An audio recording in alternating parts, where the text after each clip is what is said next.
नमस्ते जी, आप सभी का बहुत बहुत स्वागत है और उम्मीद करता हूं कि आप सब बहुत अच्छे होंगे, बहुत बढ़िया होंगे, बहुत शानदार होंगे। ठीक है। और आई होप सारी चीज़ें आपको बहुत अच्छे से समझ में आ रही होंगी, सारी चीज़ें आपकी बहुत अच्छे से क्लियर हो रही होंगी।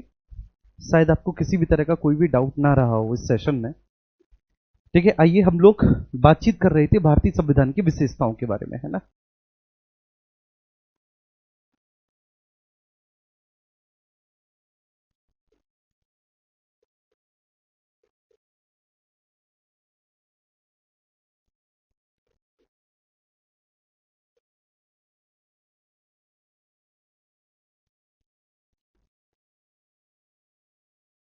इसके बारे में हम लोग बातचीत कर रहे थे, करेक्टरिस्टिक्स ऑफ इंडियन कॉन्स्टिट्यूशन।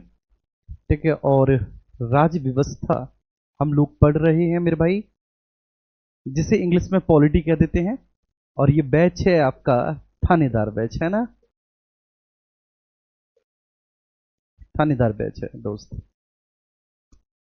अब मुझे ये लगता है कि बहुत अच्छे से सारी चीजें आपके समझ में आने लग गई होंगी। शायद आपको किसी भी तरह का कोई भी डाउट ना हो, है ना। ऐसा मैं सोचता हूं। तो हम लोग भारतीय संविधान की विशेषताओं पे बातचीत कर रहे थे। इसमें सबसे पहली विशेषता हमने देखी भारतीय संविधान की विशेषताओं में कि हमारा जो संविधान है वह निर्मित, लिखित और विशाल संविधान है। वह क्यों है, इसके पीछे की सारी कहानी मैंने समझा दी थी। तो सबसे पहली विशेषता हमने क्या देखी कि भाई जो हमारा संविधान है वह निर्मित है, लिखित है और विशाल संविधान है ना जी। निर्मित है, लिखित है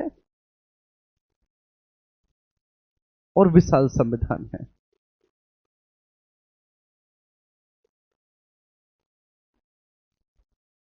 सबसे पहली हमने ये चीज देखी बच्चे,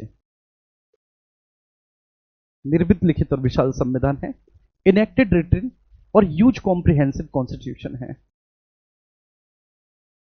इनेक्टेड है, रिटन है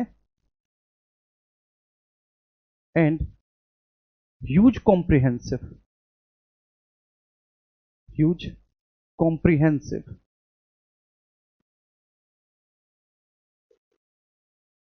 कॉन्स्टिट्यूशन है।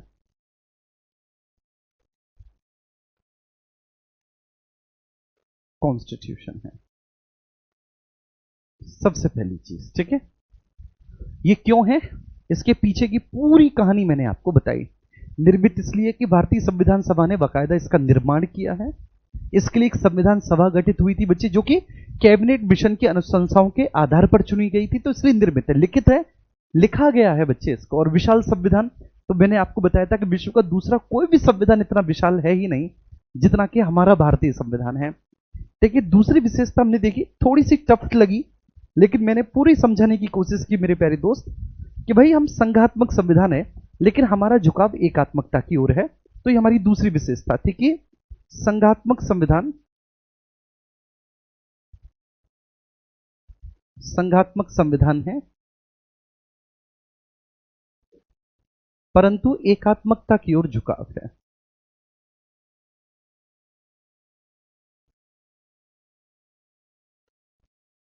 एकात्मकता की ओर झुकाव है। ठीक है बच्चे, झुकाव है। संघात्मक संविधान है लेकिन एकात्मकता की ओर झुकाव है। Federal constitution with unitary wise, आप इसे कहेंगे कि हमारा कॉन्स्टिट्यूशन है कैसा बच्चे, फेडरल है। और मैंने आपको कल बताया था कि जब बाबा साहेब से पूछा गया कि कैसा कॉन्स्टिट्यूशन है, तो उन्होंने कहा कि नो डाउट हम फेडरल कॉन्स्टिट्यूशन रखते हैं, फेडरल कॉन्स्टिट्यूशन, लेकिन क्या है, विद यूनिटरी वाइज, एक आत्मा की तरफ हमारा जो है वह झुकाव है। हमारे संविधान में बहुत सारे तत्व ऐसे समाहित किए गए हैं जो हमारे संविधान को एकात्मक बनाते हैं। तो ये हमने देखा। ठीक है, तीसरी विशेषता आज हम जिसके बारे में बात करेंगे कि हमारा संविधान जो है वह अनम्यता और सुनम्यता का मिश्रण है। क्या इसके बारे में हमने डिस्कस कर लिया था? अगर नहीं किया तो मैं बताऊंगा कि हमारा संविधान जो है, हमारे संविधान में अनम्यता, अनम्यता का मतलब होता है बच्चे कठोर,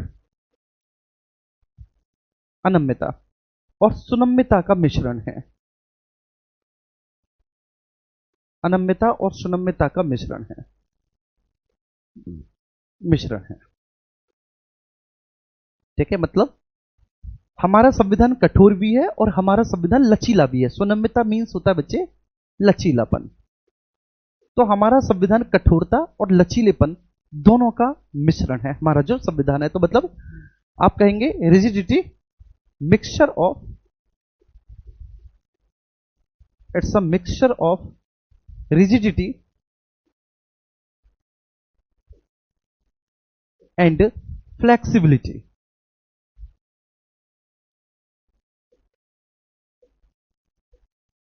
flexibility, it is a mixture of rigidity and flexibility. तो ये अनम्यता और सुनम्यता का मिश्रण है, ये कठोरता और लचीलेपन का मिश्रण है। उम्मीद करता हूं कि ये बात आपको बहुत अच्छे से समझ में आ गई होगी और आई डोंट थिंक सो कि यहां तक किसी को किसी भी तरह का कोई भी इश्यू रहा होगा। ठीक है, तो हमने यहां पर क्या देखा मेरे प्यारे बच्चे, सबसे पहली विशेषता हमने देखी कि निर्मित, लिखित और विशाल संविधान है। ठीक है, ये बात आप समझना कि निर्मित, लिखित और विशाल संविधान है। दूसरा, संघात्मक संविधान है लेकिन एकात्मकता की ओर झुकाव है। और तीसरा हमने देखा कि कठोरता और सुनम्यता का मिश्रण है।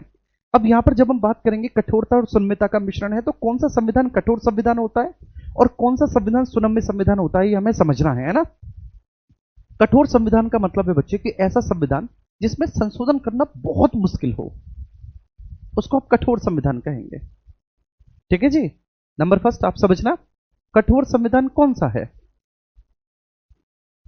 मेरे प्यारे बच्चे। कठोर संविधान क्या है, रिजिड कॉन्स्टिट्यूशन क्या है।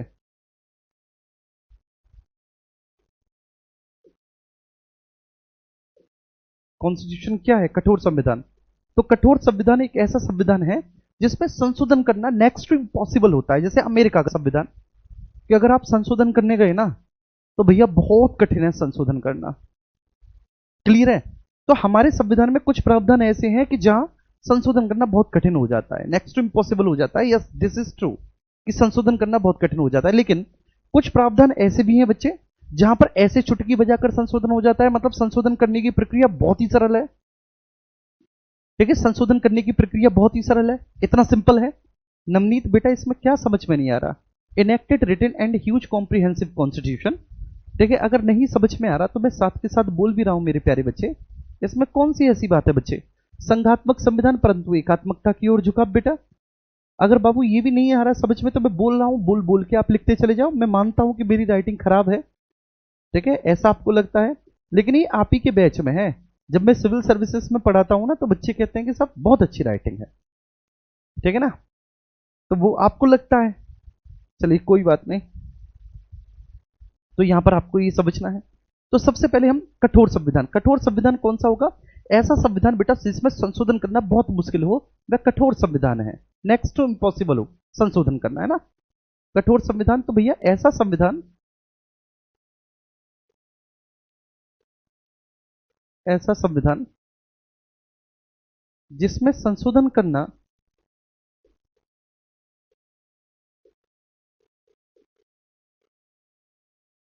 जिसमें संशोधन करना बहुत मुश्किल होता है, बहुत कठिन होता है। अच्छा, कठिन क्यों होता है मेरे प्यारे बच्चे संशोधन करना, है ना। संशोधन करना मेरे प्यारे बच्चे कठिन क्यों है, क्योंकि कठिन प्रक्रिया है। भाई संशोधन करना कठिन क्यों है, क्योंकि कठिन प्रक्रिया है, बहुत कॉम्प्लेक्स प्रोसेस है, उसके लिए ज्यादा बहुमत की आवश्यकता पड़ती है। समझ रहे हो ना, उसके लिए ज्यादा बहुमत की आवश्यकता पड़ती है, इसलिए कठोर संविधान है। ठीक है, तो उसमें भैया जी क्या है, क्योंकि संशोधन करना कठिन होता है। क्यों बच्चे, ठीक है, ऐसा संविधान जिसमें संशोधन करना कठिन होता है। क्यों बच्चे, क्योंकि कठिन प्रक्रिया होती है, कठिन प्रक्रिया होती है। It's a rigid process, rigid process, बहुत कठिन प्रक्रिया होती है। कठिन प्रक्रिया कैसी होती है, अगर रिजिड प्रोसेस होती है तो कठिन प्रक्रिया कैसी होती है, तो भैया इसके लिए विशेष बहुमत की आवश्यकता होती है। इसके लिए विशेष बहुमत की आवश्यकता होती है, मतलब अब इसके लिए स्पेशल मेजोरिटी चाहिए, स्पेशल मेजोरिटी चाहिए, विशेष बहुमत की आवश्यकता होती है। देखिए इसलिए बहुत कठिन है यार, विशेष बहुमत, मतलब विशेष बहुमत क्या होता है मैं आगे आपको बताऊंगा कि विशेष बहुमत क्या होता है। आप ये मान के चलो कि नेक्स्ट इम्पॉसिबल है। और इसका एग्जाम्पल है अमेरिका का संविधान, यूएसए का कॉन्स्टिट्यूशन, यूएसए का कॉन्स्टिट्यूशन। अब मैंने आपको एक बात बताई कि भाई भारतीय संविधान में भी कुछ प्रावधान ऐसे हैं जिसमें संशोधन करना बहुत कठिन है। मतलब ऐसे ऐसे प्रावधान है भारतीय संविधान में कि विशेष बहुमत की तो आवश्यकता है ही संसद में, इसके अलावा आधे राज्यों की सहमति की भी आवश्यकता होती है। संसद के विशेष बहुमत की तो आवश्यकता है ही, लेकिन इसके अलावा आधे राज्यों की भी सहमति की आवश्यकता होती है। तो ऐसे कुछ हमारे यहां भी प्रोविजन है जिनमें संशोधन करना बहुत कठिन होता है, जैसे राष्ट्रपति का निर्वाचक मंडल, आर्टिकल 54,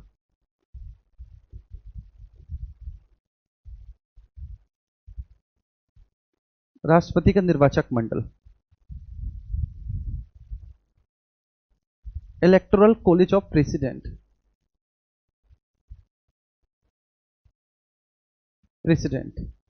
देखिए इसमें संशोधन करना बहुत कठिन है। अगला राष्ट्रपति की निर्वाचन प्रक्रिया,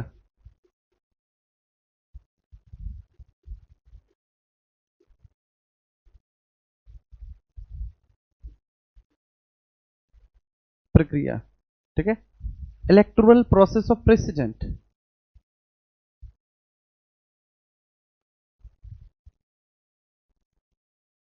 इलेक्टोरल प्रोसेस ऑफ प्रेसिडेंट, राष्ट्रपति की निर्वाचन प्रक्रिया। ठीक है, इसमें संशोधन करना बच्चे बहुत कठिन होता है। ठीक है, इसके अलावा मैं बात करूं आपसे तो भारतीय संविधान की 7वीं अनुसूची, 7th शेड्यूल, इसमें भी संशोधन करना कठिन है।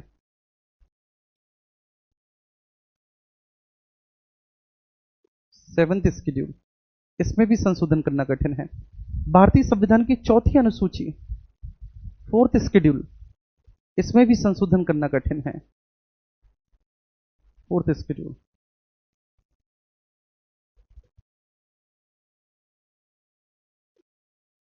ठीक है। सुप्रीम कोर्ट से संबंधित विषय, सुप्रीम कोर्ट से संसक्त विषय,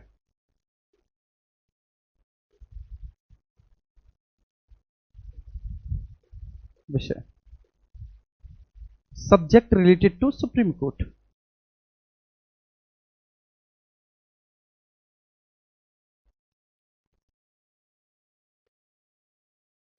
सुप्रीम कोर्ट, इसमें संशोधन करना भी बहुत कठिन है। ठीक है, क्लियर है।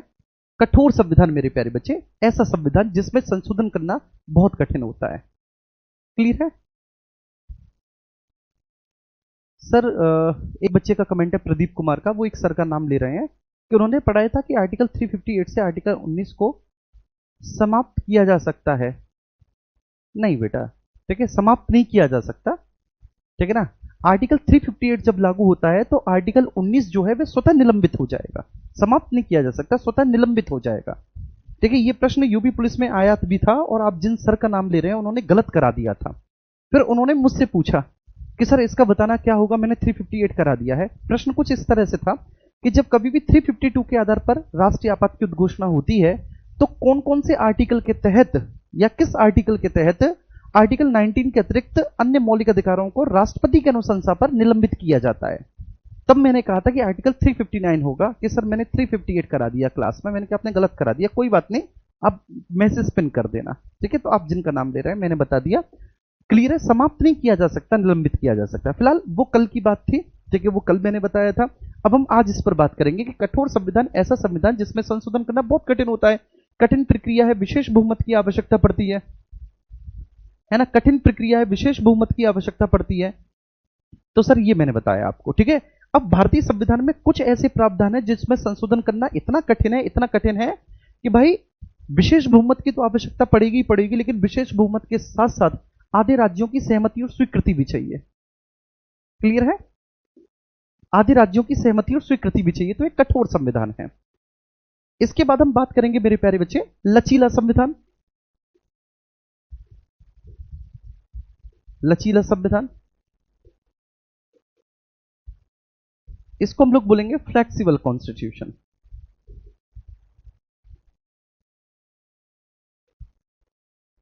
फ्लेक्सिबल कॉन्स्टिट्यूशन, लचीला संविधान। लचीला संविधान कौन सा होगा? आप कहेंगे सर ऐसा संविधान जिसमें संशोधन करना बहुत सरल होगा, वह लचीला संविधान होगा। ऐसा संविधान जिसमें संशोधन करना बहुत सरल होता है।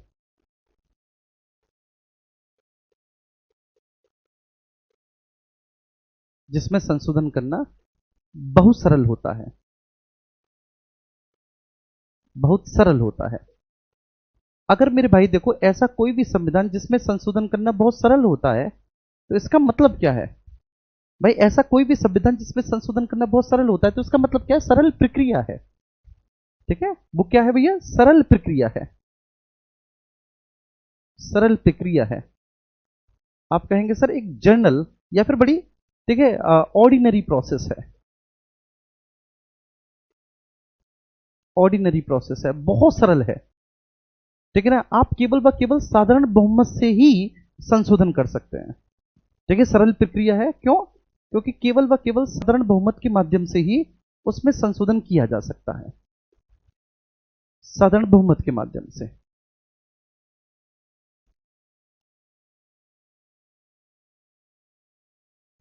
ऑर्डिनरी मेजोरिटी, चलिए, साधारण बहुमत के माध्यम से। अब विश्व में ऐसा संविधान कौन सा है जो सरल है? यूके का संविधान। यूके का संविधान बहुत सरल है क्योंकि वो लिखा गया नहीं है, तो मतलब नॉर्मली, ठीक है, वहां की न्यायपालिका ने या फिर वहां की संसद ने कानून बना दिया और पुराने कानून में बड़े आराम से संशोधन हो गया। वहां की संसद ने कहा कि अब तक ये कानून ऐसा था, अब ये ऐसा हो जाता है। तो जब संसद ने कह दिया ना, तो ये मान के चलो कि वो अमेंड हो गया। मतलब बहुत जनरल प्रोसेस है, ऑर्डिनरी मेजोरिटी, साधारण बहुमत की आवश्यकता होती है। ठीक है, इतनी सरल प्रोसेस है। अब हमारे संविधान में भी कुछ प्रावधान ऐसे बच्चे जिनमें संशोधन करना बहुत सरल है। हमारे कॉन्स्टिट्यूशन में भी कुछ ऐसे प्रोविजंस हैं जिनमें आप ऐसे संशोधन कर सकते हो केवल साधारण बहुमत से। बहुत सरल है संशोधन करना, बहुत ज्यादा सरल है संशोधन करना। तो वे कौन कौन से प्रावधान है जिनमें बहुत सरल होता है संशोधन करना? ठीक है, तो आप लिखेंगे आर्टिकल 2। ठीक है, आर्टिकल 2 के प्रावधान। आर्टिकल 2 का प्रावधान क्या है भैया? वो कहता है कि संसद, पार्लियामेंट ऐसे निर्बंधनों एवं शर्तों के द्वारा जिन्हें वह उचित समझे, निर्बंधन मीन्स रेस्ट्रिक्शंस बच्चे, रेस्ट्रिक्शंस। संसद ऐसे निर्बंधनों एवं शर्तों के द्वारा, शर्त मीन्स कंडीशंस, शर्तों के द्वारा जिन्हें वह उचित समझे,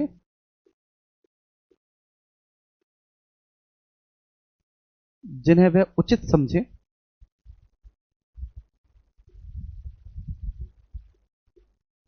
समझे संघ में नए राज्य का प्रवेश एवं स्थापना कर सकती है।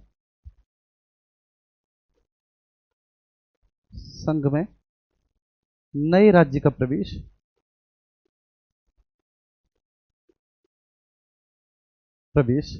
ठीक है ना, एवं स्थापना कर सकती है। स्थापना, आर्टिकल 2 है ना। अब आर्टिकल 2 के प्रावधानों को हम बड़े आराम से बच्चे साधारण बहुमत के द्वारा संशोधित कर सकते हैं। मतलब साधारण बहुमत उपस्थित और मतदान करने वाले सदस्यों के 50% प्लस 1 से। देखिए, इसमें कोई कठिन प्रक्रिया नहीं है। अब ऐसे आर्टिकल 3 के प्रावधान, आर्टिकल 3 के प्रोविजंस, कि भाई उसमें बोला है कि संसद विधि के द्वारा, संसद on the basis of law, संसद विधि के द्वारा क्या कर सकती है बच्चे? किसी भी राज्य, किसी भी नए राज्य का निर्माण, विधि के द्वारा संसद किसी भी नए राज्य का निर्माण कर सकती है। ठीक है, किसी भी राज्य की सीमा में परिवर्तन कर सकती है, सीमा में परिवर्तन, चेंजिंग इन बाउंड्री। किसी भी राज्य के नाम में परिवर्तन, चेंजिंग इन नेम्स, किसी भी राज्य के नाम में परिवर्तन।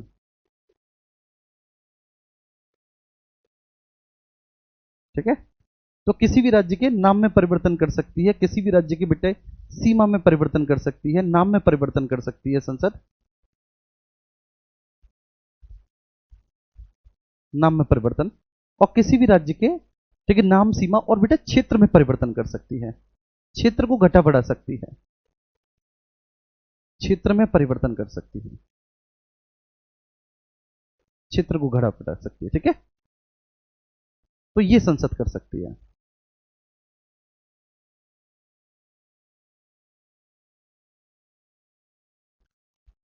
चलिए, तो ये है हमारा जो संविधान है वह कठोर और लचीलेपन दोनों का मिश्रण है।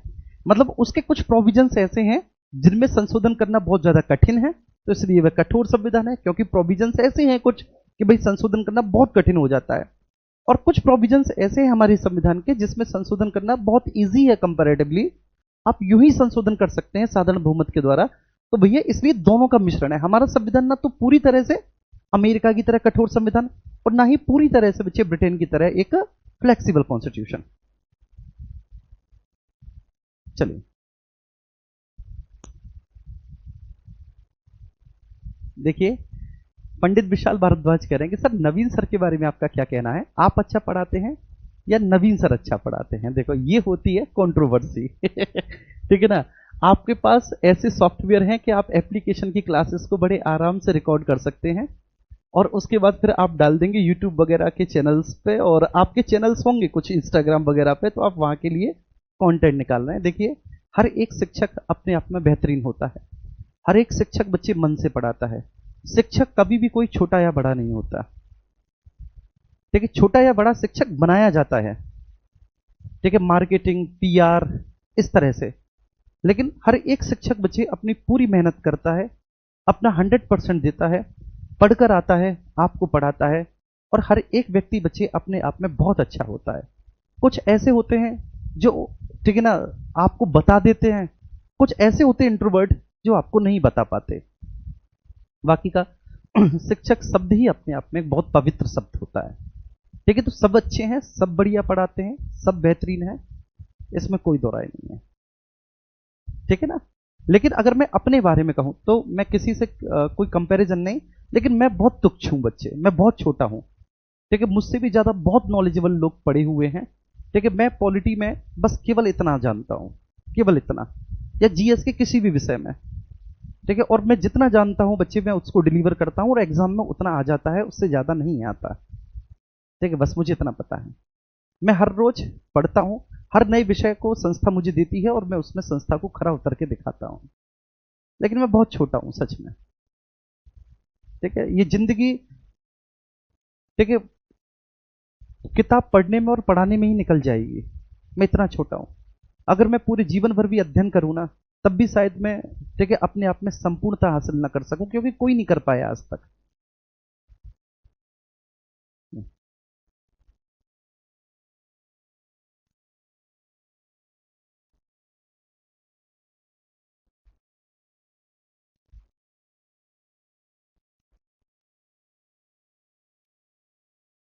ठीक है सर, बहुत अच्छे।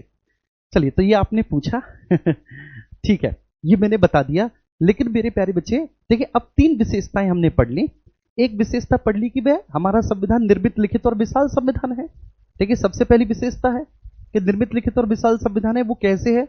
हमारा संविधान संघात्मक है लेकिन एकात्मकता की ओर झुकाव है। ये मैंने बता दिया कि संघात्मक संविधान है, एकात्मकता की ओर बच्चे कैसे झुकाव है, ठीक है। अब देखो, मैं इसमें बहुत गहराई में जा सकता हूं कि क्यों आवश्यकता पड़ी कि हमारा संविधान एकात्मक बनाना पड़ा, है ना, प्रारूप समिति के सदस्यों को या संविधान निर्माताओं को।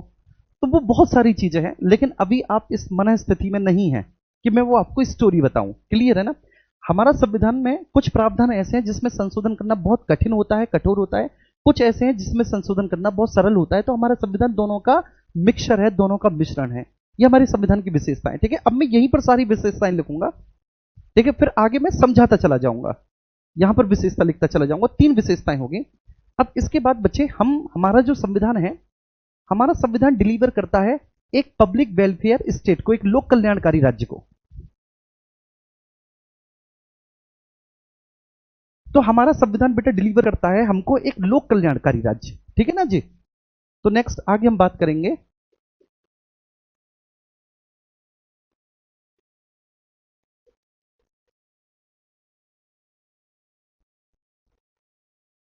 लोक कल्याणकारी राज्य।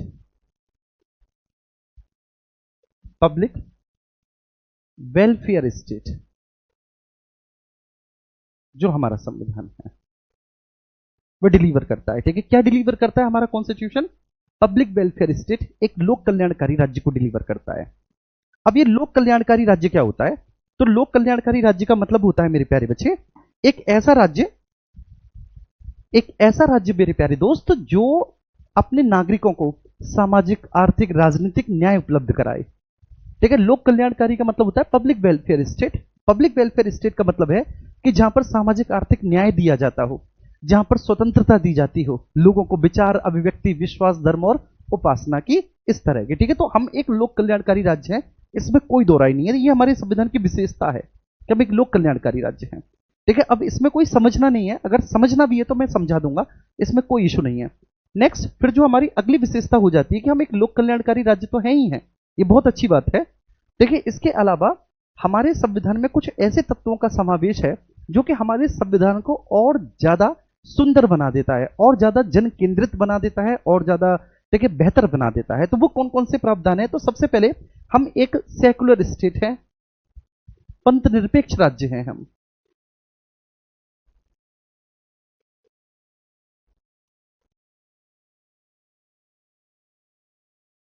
ठीक है बच्चे, हम क्या हैं? सबसे पहले एक सेकुलर स्टेट है, हम एक पंथ निरपेक्ष राज्य हैं, नंबर फर्स्ट। दूसरा, ठीक है, इसके साथ साथ हमने कुछ और चीजों का समावेश किया है कि हम समाजवादी सोच रखते हैं। ठीक है ना, सोशलिस्ट है, समाजवादी राज्य है, पंथ निरपेक्ष है हमारे यहां। ठीक है सर, हम, ठीक है, लोकतंत्रात्मक गणराज्य हैं, लोकतंत्रात्मक गणराज्य हैं, डेमोक्रेटिक रिपब्लिक है, डेमोक्रेटिक रिपब्लिक है, लोकतंत्रात्मक गणराज्य। ठीक है, तो ये कुछ और विशेषताएं हैं, और इन विशेषताओं के बारे में, ठीक है, हमें आगे चर्चा जरूर करनी होगी, ऑब्वियस सी बातें हम करेंगे। तो सबसे पहले मैंने ये समझ लिया कि हम एक कठोर संविधान कैसे हैं, और कठोर संविधान होने की शर्त क्या होती है। तो भाई, ऐसा कोई भी संविधान जिसमें संशोधन करना कठिन होता है, क्योंकि कठिन प्रक्रिया है। मेरे प्यारे बच्चे, ये बात समझ में आई? मुझे बताओ, ऐसा संविधान जिसमें संशोधन करना बहुत कठिन होता है, क्योंकि कठिन प्रक्रिया है, रिजिड प्रोसेस है। क्यों कठिन प्रक्रिया? क्योंकि विशेष बहुमत की आवश्यकता होती है, इसलिए कठिन प्रक्रिया है मेरे प्यारे बच्चे, लाइक यूएसए का कॉन्स्टिट्यूशन है। ठीक है, अब वह भारतीय संविधान में कौन कौन से ऐसे प्रावधान हैं जिसमें संशोधन करना कठिन है? तो आप कहेंगे राष्ट्रपति के निर्वाचक मंडल में संशोधन करना बहुत कठिन है, विशेष बहुमत प्लस आधे राज्यों की स्वीकृति की आवश्यकता पड़ती है, राष्ट्रपति के निर्वाचन की प्रक्रिया है, राष्ट्रपति का जो निर्वाचक मंडल है वह आर्टिकल 54 में है, राष्ट्रपति की जो निर्वाचन की प्रक्रिया है वह आर्टिकल 55 में है। बहुत कठिन है इनमें संशोधन करना, क्योंकि इनमें संशोधन करने के लिए विशेष बहुमत प्लस आधे राज्यों की स्वीकृति या सहमति की आवश्यकता है, जो कि अपने आप में वास्तव में एक बहुत कठोर प्रोसेस हो जाता है। 7वीं अनुसूची है भारतीय संविधान की, 4थी अनुसूची है, और जो subject related to supreme court, supreme court से संसक्त विषय हैं, उनमें भी संशोधन करना बहुत कठिन हो जाता है, बहुत ज्यादा कठिन। यह है कठोर संविधान। अब मैं बात करता हूं कि कौन सा संविधान लचीला संविधान होगा, फ्लेक्सिबल कॉन्स्टिट्यूशन। तो ऐसा संविधान फ्लेक्सिबल कॉन्स्टिट्यूशन होगा जिसमें संशोधन करना बहुत सरल है। सरल का मतलब है आप केवल ऑर्डिनरी मेजोरिटी से, साधारण बहुमत से संशोधन कर दें, उसमें केवल आप साधारण बहुमत से। अब वे कौन कौन से प्रावधान है हमारे संविधान में जिसमें साधारण बहुमत से संशोधन हो सकता है? तो भैया, आर्टिकल 2, आर्टिकल 3। ठीक है, तो आर्टिकल 2 और 3 के ऐसे प्रावधान हैं जी, आर्टिकल 2 और 3 के ऐसे प्रावधान है मेरे प्यारे दोस्त कि जिसमें संशोधन करना बहुत ज्यादा, ठीक है, सरल है। क्यों सरल है, इसकी क्यों आवश्यकता पड़ी? तो उसके पीछे की एक कहानी है, मैं उसे नहीं बताऊंगा फिलहाल, लेकिन बहुत समझ आएगा आपको ऐसी कहानी बताने में, और इन कहानियों का एग्जाम से कोई सरोकार नहीं होता। ये सुनने में अच्छी लगती है, इससे ये लगता है कि टीचर को नॉलेज है, लेकिन कोई मतलब है नहीं इसका। ठीक है ना, क्लियर है? आइए अब हम आगे बढ़ते हैं। तो मैंने कहा कि हम एक लोक कल्याणकारी राज्य हैं। ठीक है, अब इस बात को हमें जस्टिफाई करना है कि हम एक लोक कल्याणकारी राज्य कैसे हैं, इस बात को मुझे जस्टिफाई करना है। ठीक है, तो हम एक लोक कल्याणकारी राज्य हैं।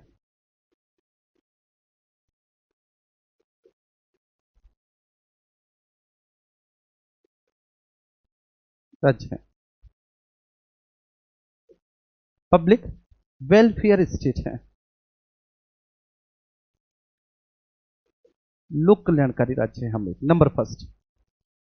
ठीक है, ये बात आपको समझनी है। ठीक है हम एक लोक कल्याणकारी राज्य। कैसे हैं? क्योंकि भाई देखो, आप डीपीएसपी में जाइए, और हमारे संविधान में जो डीपीएसपी हैं, directive principles of state policy है डीपीएसपी, उनमें सामाजिक आर्थिक न्याय के बारे में डिस्कस किया गया है। सामाजिक आर्थिक न्याय के बारे में है ना, डीपीएसपी में। अब सामाजिक आर्थिक न्याय के बारे में डिस्कस किया गया है, तो इसके लिए आर्टिकल है, आर्टिकल 39, ठीक है ना, ए, 39 बी, ये है मेरे प्यारे बच्चे, 39 इनफैक्ट सी बी। ठीक है, तो आर्टिकल 39 के पूरे प्रावधान, 39 डी बी, 39 ई बी, ठीक है, 39 एफ बी, ये पूरा आर्टिकल 39 जो है ये सामाजिक आर्थिक न्याय से भरा हुआ है। ठीक है, आर्टिकल 39 ए में है कि भाई पुरुषों और महिलाओं को, ठीक है, रोजगार के पर्याप्त अवसर देना। तो बताओ सामाजिक न्याय की बात हो रही है कि नहीं, कि भाई पुरुषों और महिलाओं को आजीविका के पर्याप्त अवसर दिए जाएं, संसाधन दिए जाएं। बी में है कि भाई जितने भी समाज के भौतिक संसाधन हैं, समाज के उन सभी भौतिक संसाधनों का सभी लोगों में समान रूप से वितरण और स्वामित्व। ठीक है, ये भी है कि समाज के सभी संसाधनों का सभी लोगों में समान रूप से वितरण करना। ठीक है, सभी लोगों के पास समाज के संसाधन उचित रूप में जाए, ऐसा नहीं कि कोई बहुत ज्यादा पैसे वाला होता चला जाए और बेचारा कोई गरीब का गरीब वहीं के वहीं रह जाए, ऐसा नहीं होना चाहिए। ऐसा व्यवहार वास्तव में कहीं नहीं होना चाहिए बच्चे। ये कुछ लोग हैं, मुट्ठीभर लोग, आपने उनको इतने संसाधन दे दिए, इतने संसाधन दे दिए कि वो लगातार आगे बढ़ते चले जा रहे हैं, जबकि क्षमता उनमें भी इतनी है। और दूसरे, ठीक है, ऐसे लोग हैं बच्चे जिनमें खूब क्षमतावान है लेकिन उनको आगे नहीं बढ़ने दिया जा रहा। तो ये 39 बी है कि समाज के भौतिक संसाधनों को उचित स्वामित्व वितरण। सी है, सी में बोला गया है कि भाई अर्थव्यवस्था में धन तथा उत्पादन के संसाधनों के अहितकारी केंद्रीकरण का निषेध करना है। समझना, अर्थव्यवस्था में धन और जो उत्पादन के संसाधन है, अहितकारी केंद्रीकरण का निषेध। वही बात है कि ऐसा नहीं कुछ ही लोगों के हाथ में अर्थव्यवस्था में धन और उत्पादन के संसाधन और बाकी के सभी लोग मजदूरी कर रहे हैं। ठीक है, कुछ लोग मालिक बने हुए हैं और मैक्सिमम लोग मजदूरी करते ही जा रहे हैं। भाई आगे बढ़ने का अधिकार सबको है बच्चे अपने जीवन में। देखो आप लोग भी तो कितने सारे कांस्टेबल दरोगा बने, क्या क्यों बने वो? क्योंकि उनको अपने जीवन में आगे बढ़ने का अधिकार है, तो सबको है अपने जीवन में। ठीक है, हर एक वो व्यक्ति बच्चे जो अपने परिवार की दशा बदलना चाहता है, जो अपने, ठीक है, माँ बाप की स्थिति को बेहतर करना चाहता है, अपने आगे आने वाली जनरेशन को अच्छा करना चाहता है, वो मेहनत करता है, और मेहनत करता है, वो नाम बनाता है और वह आगे बढ़ता है। ठीक है, लेकिन सरकार क्या करती है उसके लिए कि वो ऐसा प्लेटफॉर्म उपलब्ध कराए, वो ऐसा प्लेटफॉर्म उपलब्ध कराए जहां सभी को बच्चे अपनी क्षमताओं का विकास करने का अवसर मिले। दिक्कत तो ये ना कि प्लेटफॉर्म ऐसा नहीं है कि जहां सब लोग अपनी क्षमताओं का विकास कर सके, वो प्लेटफॉर्म है बस कुछ लोगों के लिए है। ये प्रॉब्लम है सबसे बड़ी। ठीक है, चाहे वो सरकार हो चाहे वो कुछ भी हो, ये सबसे मेन प्रॉब्लम है। इसके बाद बच्चे डी है। ठीक है, डी कहता है कि अगर एक समान कार्य है, अब जैसे आप भी कांस्टेबल लगोगे और मान के चलिए आपकी सिस्टर भी लगी, या फिर आप भी दरोगा बनोगे, आपकी सिस्टर भी दरोगा बनी। क्लियर है ना बच्चे? तो आप दोनों को समान वेतन मिलेगा। तो पुरुषों और महिलाओं को आजीविका के, ठीक है ना, मतलब सॉरी, पुरुषों और महिलाओं को समान कार्य के लिए समान वेतन, डी है। इसमें है ई में भाई कि किसी को मजबूरी में काम ना करने दिया जाए, रोकना कि किसी को भी, चाहे वो बच्चे हो, महिला हो, श्रमिक हो, उनको आयु व शक्ति के आधार पर प्रतिकूल रोजगार में जाने से बचाना। और ऐप में है कि बच्चों को गरिमा के साथ विकास का अवसर देना, ठीक है, और उनका विकास सुनिश्चित करना। क्लियर है? तो ये सामाजिक आर्थिक न्याय है डीपीएसपी में। तो इसलिए हम लोक कल्याणकारी राज्य हैं, क्योंकि हमारे यहां पर सामाजिक आर्थिक न्याय है। मेरे प्यारे बच्चे बात समझ पा रही है? ऐसे आर्टिकल 39 ही नहीं, आर्टिकल 38 में भी है। आर्टिकल 38 में पता है क्या है? अब मैं लिखूंगा नहीं इनको, आर्टिकल 38 को आप पढ़ लेना। जब भी डीपीएसपी वगैरह कराऊंगा तो मैं क्लास में इनको याद करवा दूंगा। आर्टिकल 38 है, 38 में बोला है कि राज्य लोक कल्याण की अभिवृद्धि करेगा और सामाजिक आर्थिक न्याय उपलब्ध कराएगा। फिर 39 हो गया, ठीक है ना। इसके बाद 39, ठीक है, ए। अब ए का मतलब है 39 ए, ये वाला जो 42वें संविधान संशोधन से जोड़ा गया है, सॉरी माफ करना, 39 ए जो 42वें संविधान संशोधन से जोड़ा गया है, जिसमें है कि भाई निःशुल्क कानूनी सहायता, फ्री लीगल एड, जिससे किसी भी गरीब को न्याय का शिकार ना होना पड़े। तो ये सामाजिक आर्थिक न्याय है बाबू, ये हमें लोक कल्याण की वृद्धि करवाता है। इसके बाद हमारा टैक्स सिस्टम, हमारा टैक्स सिस्टम, ठीक है। अब हमारा जो टैक्स सिस्टम है वो कैसा है बच्चे? उसको कहते हैं प्रोग्रेसिव, हिंदी में बोलेंगे प्रगतिशील कराधान। प्रगतिशील कराधान, प्रोग्रेसिव टैक्स सिस्टम है, प्रोग्रेसिव टैक्स सिस्टम है, प्रगतिशील कराधान है। अब पता है आप लोग जब इनकम टैक्स का स्लैब देखते होगे तो आपको पता चलता होगा कि जैसे जैसे इनकम बढ़ती चली जाती है, ठीक है, वैसे वैसे ठीक है टैक्स की रेट भी बढ़ती चली जाती है। तो ये प्रगतिशील है कि भाई जो कम कमा रहा है उससे कम लिया जाए, जो ज्यादा कमा रहा है उससे ज्यादा लिया जाए। तो जैसे जैसे जैसे जैसे ठीक है आपकी इनकम बढ़ती चली जाएगी, तो जैसे जैसे आपकी इनकम बढ़ रही है ठीक उसी रेशियो में बचे, ठीक है, जो आपके ऊपर लागू होने वाला, ठीक है ना, इनकम टैक्स का जो रेट है वह भी बढ़ता चला जा रहा है ना। तो ये है कि नहीं बताओ, ये समानता है कि भाई अगर कम आए तो आप कम इनकम टैक्स देंगे, ज्यादा आए तो आप ज्यादा इनकम टैक्स देंगे, क्योंकि इनकम बढ़ने के साथ दरें बढ़ती चली जा रही हैं। तो ये सामाजिक आर्थिक न्याय को स्थापित करता है हमारा टैक्स सिस्टम भी। इसके अलावा देखो बच्चे, ठीक है, जितनी भी सामुदायिक सेवाएं हैं, कम्युनिटी सर्विसेज, वो सामाजिक आर्थिक न्याय सुनिश्चित करती हैं।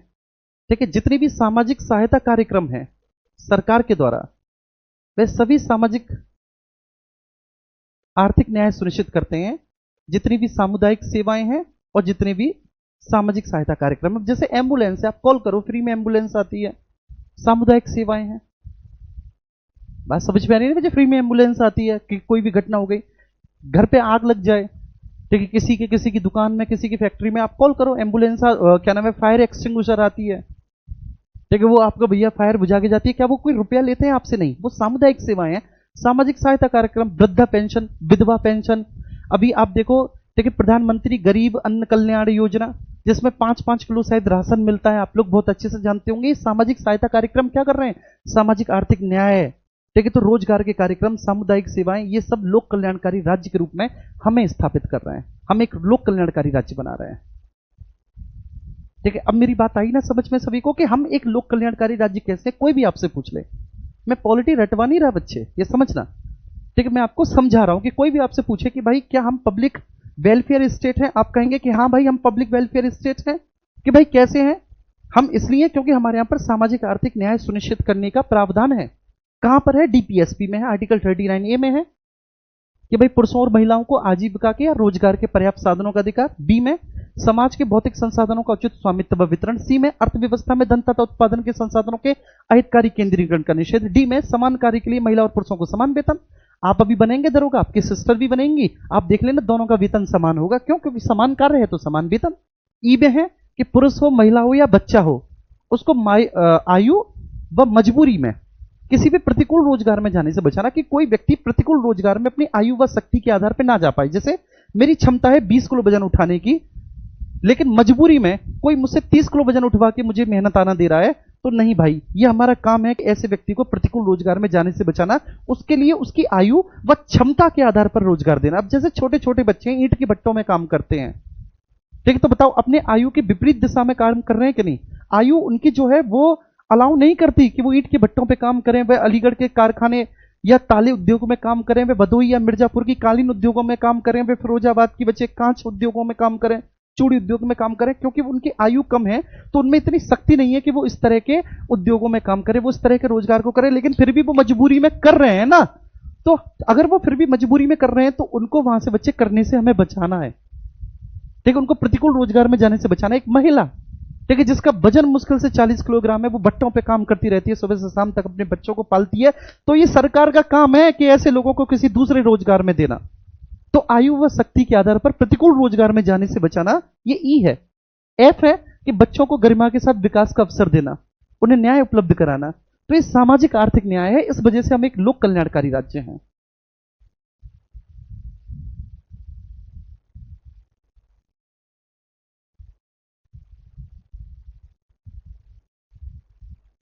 ठीक है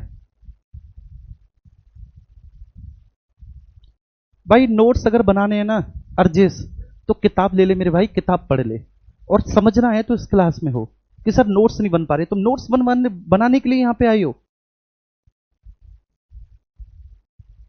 समझो चीजों को बेटा, जो समझाया जा रहा है, ठीक है। कितने बैचेस में तुम पढ़े होगे आरडब्ल्यू के में पॉलिटी? बन गए होंगे तुम्हारे नोट्स वहां पे, पढ़ लो उन्हीं नोट्सों को। ठीक है, या किसी और के बैचेस में आप पढ़े होगे तो पढ़ लो आप।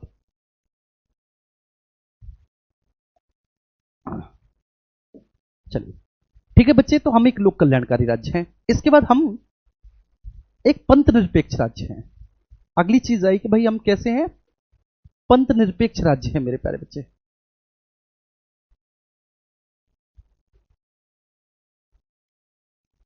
हम एक सेक्युलर स्टेट है, पंथ निरपेक्ष राज्य है, सेक्युलर स्टेट है। पंथ निरपेक्ष राज्य का मतलब क्या होता है बच्चे, ठीक है? तो ऐसा कोई भी राज्य जिसका अपना कोई राजकीय धर्म ना हो।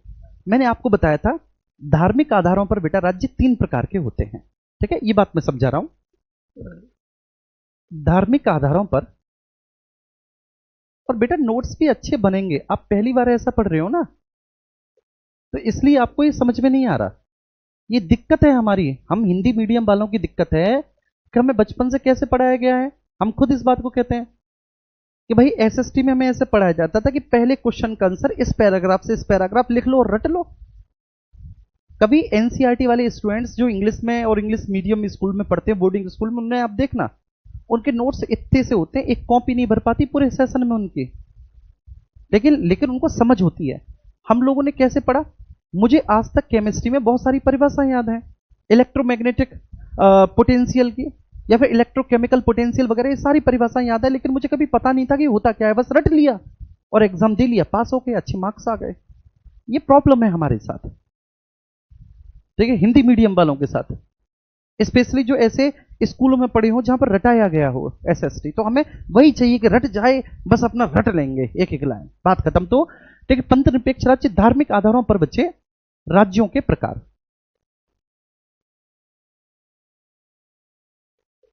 ठीक है, types of state on the religious basis, ठीक है,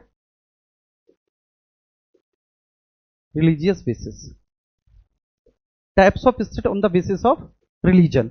तो रिलीजियस बेसिस पर राज्यों के बेटा 3 प्रकार के होते हैं राज्य। एक होते हैं पूरी तरह से रिलीजियस स्टेट, देख लो पूरी तरह से धार्मिक राज्य, पूरी तरह से धार्मिक राज्य। जैसे कि मैंने आपको बताया था वेटिकन सिटी, याद आया, बताओ, धार्मिक राज्य, रिलीजियस स्टेट, याद आया मेरे प्यारे बच्चे? एक बार बताओ कि सभी को याद आ रहा है ना ये, कि on the basis of the religion, religious state, धार्मिक राज्य। कितने लोगों को याद आ रहा है कि मैंने बताया था धार्मिक राज्य जैसे वेटिकन सिटी है कि किसी एक धर्म विशेष की पवित्र पुस्तक वहां पर विधायिका होती है, ठीक है, और उस धर्म का जो प्रमुख होता है वो वहां पर उनका हेड ऑफ स्टेट होता है और वही न्यायपालिका होता है। तो जहां पर पूरी तरह से धार्मिक आधारों पर सत्ता चलती है वह धार्मिक राज्य है। लिख देता हूं मैं, जहां पूरी तरह से,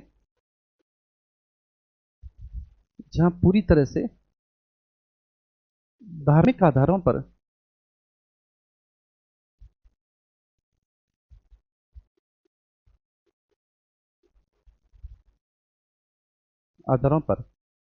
ठीक है, शासन संचालन किया जाता है, शासन संचालन, ठीक है। वहां पर जो लेजिस्लेचर होगी बच्चे, उनकी जो विधायिका होगी, मतलब कानूनों का निर्माण करने वाली संस्था, वहां पर जो लेजिस्लेचर होगी, कानूनों का निर्माण करने वाली संस्था जो होगी, वो होगी बच्चे वहां पर उनकी कोई भी होली बुक, उस धर्म विशेष की कोई भी पवित्र पुस्तक, जैसे वेटिकन सिटी में बाइबल है, ठीक है, वो लेजिस्लेचर है। वहां पर जो एग्जीक्यूटिव होगा, कार्यपालिका होगी, तो एग्जीक्यूटिव भैया वहां पर होगा उनका जो धार्मिक प्रमुख है, जो रिलीजियस हेड है, वो रिलीजियस हेड ही वहां पर हेड ऑफ स्टेट भी होगा। जैसे वेटिकन सिटी में पोप वहां का राज्याध्यक्ष होता है, हेड ऑफ स्टेट होता है, ठीक है। और वहां पर जो जुडिशरी होगी, जुडिशरी, उसका प्रमुख भी कौन होगा बच्चे? वही रिलीजियस हेड होगा, कि वो धार्मिक मान्यताओं के आधार पर न्याय करेगा। रिलीजियस हेड, उस धर्म का धार्मिक प्रमुख, वह धार्मिक आधारों पर बच्चे न्याय करेगा, धर्म के आधार पर देखेगा वो कि भाई धर्म में हमारे में ये लिखा है तो ये है। जैसे कुरान में लिखा हुआ है, कुरान में ऐसी बहुत सारी चीजें हैं, कुरान में दंड के प्रकार हैं, कुरान में क्या है, दंड के प्रकार हैं कि दंड कितने प्रकार का होगा। तो उसी के आधार पर जिन देशों में कुरान फॉलो होता है पूरी तरह से, वहां पर आज भी वैसा ही दंड मिलता है। तो आप कहेंगे कि भैया वो कैसा है।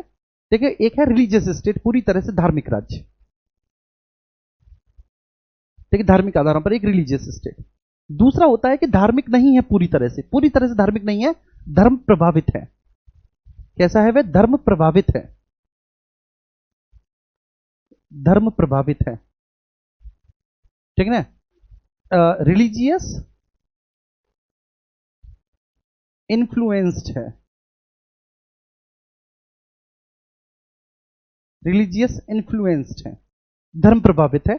धर्म प्रभावित कैसे बच्चे, यहां पर किसी एक धर्म को राजकीय धर्म का दर्जा दे दिया जाता है, किसी एक धर्म को राजकीय धर्म का दर्जा दिया जाता है, राजकीय धर्म का दर्जा दिया जाता है, ठीक है। और बाकी के धर्मों के साथ समानता का व्यवहार नहीं होता, बाकी के धर्मों के साथ समानता का व्यवहार नहीं,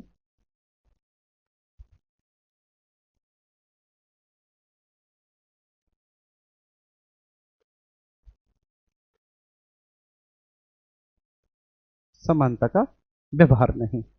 तो वो रिलीजियस इन्फ्लुएंस्ड है, धर्म प्रभावित राज्य है। तीसरे राज्य होते हैं मेरे प्यारे बच्चे, धर्मनिरपेक्ष राज्य,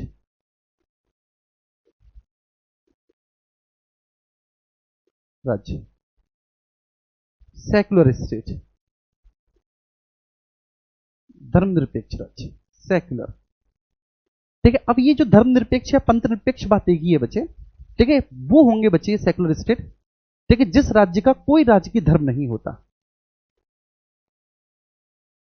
जिस राज्य का कोई राजकीय धर्म नहीं,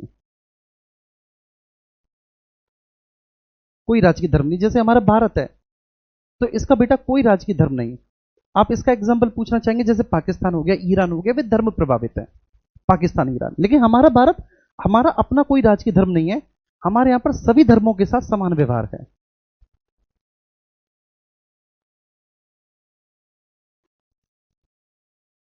सभी धर्मों के साथ समान व्यवहार है,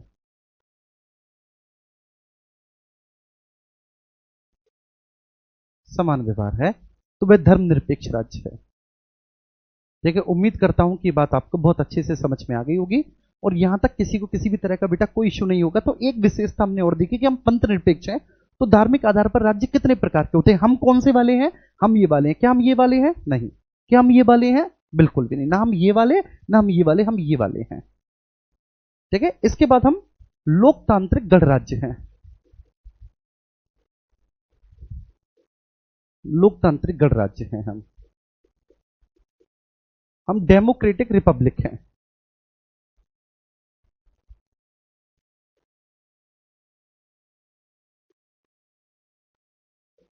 डेमोक्रेटिक रिपब्लिक है, हम लोकतांत्रिक गणराज्य है। तो सबसे पहली बात मेरे प्यारे बच्चे, ठीक है, हम लोकतांत्रिक हैं, ये समझना है। नंबर फर्स्ट, हम कैसे हैं, हम डेमोक्रेटिक हैं, हम लोकतांत्रिक हैं। तो लोकतांत्रिक का मतलब क्या होता है, लोकतांत्रिक का मतलब ये होता है कि सब हमारे यहां जनता का शासन है, जनता का शासन है, द रूल ऑफ पीपल है हमारे यहां पर। जी हां, बिल्कुल रूल ऑफ पीपल है। लेकिन हमारे यहां पर कैसी डेमोक्रेसी है, मैं आपसे पूछता हूं, आप बताएंगे। आपने डेमोक्रेसी के प्रकार पढ़े हैं शुरुआत में, जब मैं शासन व्यवस्था पढ़ा रहा था। हमारे यहां पर कैसी डेमोक्रेसी है, हमारे यहां पर डायरेक्ट डेमोक्रेसी है या फिर हमारे यहां पर इनडायरेक्ट डेमोक्रेसी है।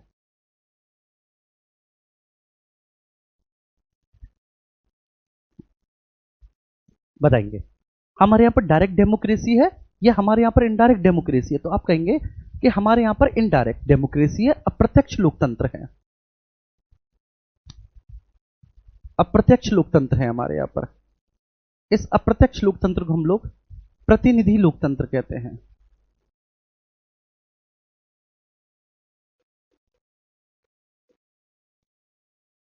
प्रतिनिधि लोकतंत्र कहते हैं, रिप्रेजेंटेटिव डेमोक्रेसी कहते हैं इसको, है ना। अप्रत्यक्ष लोकतंत्र है, मतलब जनता के द्वारा जो चुने हुए प्रतिनिधि हैं, वह भैया कानूनों का निर्माण करते हैं। जनता स्वयं कानूनों का निर्माण नहीं कर रही, जनता के द्वारा चुने हुए प्रतिनिधि तो ये है। ठीक है, सबसे पहले हम लोकतांत्रिक है, मतलब हमारे यहां पर रूल ऑफ पीपल है। दूसरा हम बच्चे रिपब्लिक हैं। रिपब्लिक का मतलब होता है बच्चे ऐसा स्टेट, ऐसा स्टेट जहां पर head of state, head of state का मतलब क्या हुआ, राज्याध्यक्ष। मैंने आपको बताया था कि संसदीय शासन प्रणाली वाले देशों में दो प्रकार के हेड होते हैं, हेड ऑफ स्टेट और हेड ऑफ गवर्नमेंट। तो हमारे यहां पर जो हेड ऑफ स्टेट है, तो ऐसा स्टेट जहां पर हेड ऑफ स्टेट वंशानुगत ना होकर, वंशानुगत ना होकर जनता के द्वारा चुना जाए, वंशानुगत ना होकर जनता के द्वारा चुना जाए, द्वारा चुना जाए, तो उसको हम क्या कहेंगे, ऐसे राज्य को हम रिपब्लिक कहेंगे। देखो ब्रिटेन विश्व का सबसे पुराना लोकतंत्र है, इसमें कोई दो राय नहीं। ब्रिटेन सबसे पुराना लोकतंत्र है, लेकिन आज भी वह रिपब्लिक नहीं बन पाया, क्योंकि वहां का जो हेड ऑफ स्टेट होता है वो राजा या रानी है, क्राउन है। हमारे यहां पर बच्चे हेड ऑफ स्टेट वंशानुगत न होकर जनता के द्वारा चुना जाता है, एक निश्चित कार्यकाल के लिए, एक निश्चित कार्यकाल के लिए जनता के द्वारा चुना जाता है, एक निश्चित कार्यकाल के लिए,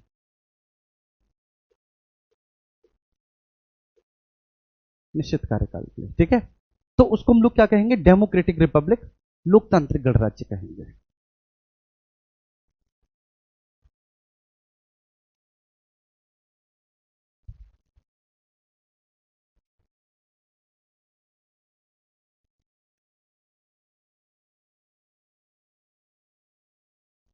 बहुत अच्छे, बहुत बढ़िया। चलिए सर, फ्रेशर्स हैं, नोट्स प्रोवाइड हो रहे हैं पीडीएफ में एआई वाले, वो आप मैनेजमेंट से कहिए। ठीक है, वो बच्चे मेरा काम नहीं है, वो मैनेजमेंट का काम है, वो आपको कैसे नोट्स दें कैसे ना दें। ठीक, ठीक है बच्चे।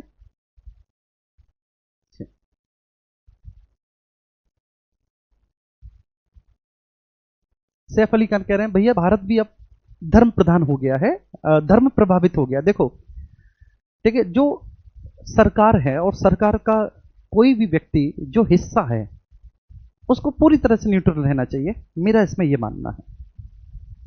ठीक है, धर्म हमारी व्यक्तिगत पहचान होती है, सार्वजनिक नहीं। ठीक है, सार्वजनिक आधारों पर हम सब समान हैं, इक्वल हैं। क्लियर है। अब एक समाजवादी राज्य और बचा, अब चूंकि समय हो गया कि समाजवादी राज्य क्या होता है, कहते रहते हैं ना लोग, जैसे एक पार्टी भी है हमारे यहाँ की समाजवादी पार्टी। ठीक है, अब समाजवाद क्या कहता है, समाजवाद कहता है कि समाज के सभी संसाधनों का सभी रूप समाई लोगों में समान रूप से बंटवारा।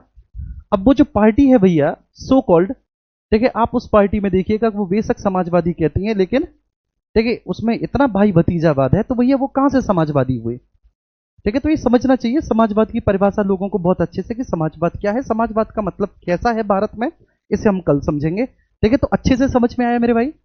ठीक आया, देखो आएगा आपको समझ में, आप समझोगे तो, क्योंकि आप ऐसा पहली बार पढ़ रहे हो।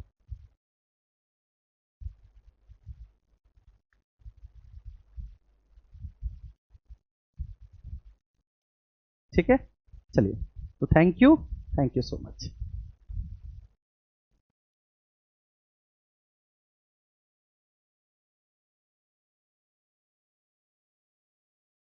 बेटा वो आर्टिकल वगैरह जब आगे आएंगे तो मैं लिख पाऊंगा उनको, आर्टिकल को, ऐसा थोड़ी नहीं कि मैं आर्टिकल को नहीं लिख पाऊंगा, लिख पाऊंगा जब आगे आर्टिकल आएंगे तो। ठीक है, ओके,